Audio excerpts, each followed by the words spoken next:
June মাসের ৩০ তারিখ, বাংলা বর্ষপঞ্জি অনুযায়ী আষাঢ়ের আজকে ১৬ তারিখ। আষাঢ় শ্রাবণ বাংলা বর্ষপঞ্জি অনুযায়ী বর্ষাকাল।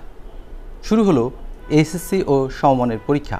প্রথম দিন অনুষ্ঠিত হয় বাংলা প্রথম পত্রের পরীক্ষা। শিক্ষার্থী এবং অভিভাবকরা পরীক্ষার হলে যেতে বৃষ্টিতে ভিজেছেন, যানজটে ভুগেছেন এবং পরীক্ষা শেষে তারা বাসায় যাওয়ার পথেও বৃষ্টিতে পড়েছেন। ছিল পরিবহন সংকট। আসার সময় একটু বৃষ্টি ছিল, তাই একটু প্রবলেম হয়েছে। তাছাড়া টিচাররা অনেক ভালো। সকালের বৃষ্টিটা একটু টেনশনটাকে বাড়িয়ে দিয়েছে। সেটার প্রভাবটা আসলে এমসিকিউতে পড়েছিল শুরুতে, অ্যান্ড পরবর্তীতে সিকিউতে সেটা কভার হয়ে গিয়েছে। পরীক্ষা ভালো হয়েছে, কমন পড়েছে, তবে আসতে প্রবলেম হয়েছে, পুরো হাইটা আসতে হয়েছে এই বৃষ্টির জন্য।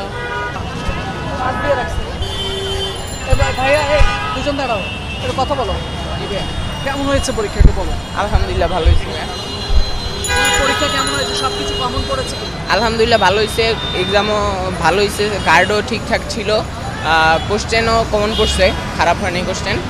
আমরা আশাবাদী ক্লাস আসবে। ওকে। হ্যাঁ, অনেক বৃষ্টি ছিল, কিন্তু আমাদের বাসা পাশে থাকার কারণে এত বেশি সমস্যা হয়নি। পরীক্ষা মাশাআল্লাহ ভালোই হয়েছে। জুলাই মাসে পরীক্ষা না নিতে অভিভাবক এবং শিক্ষার্থীদের একটি অংশ আপত্তি জানিয়েছিল, কিন্তু সে আপত্তি আমলে নেওয়া হয়নি। বন্যার কারণে সিলেট শিক্ষা বোর্ডে পরীক্ষা পেছানো হয়েছে।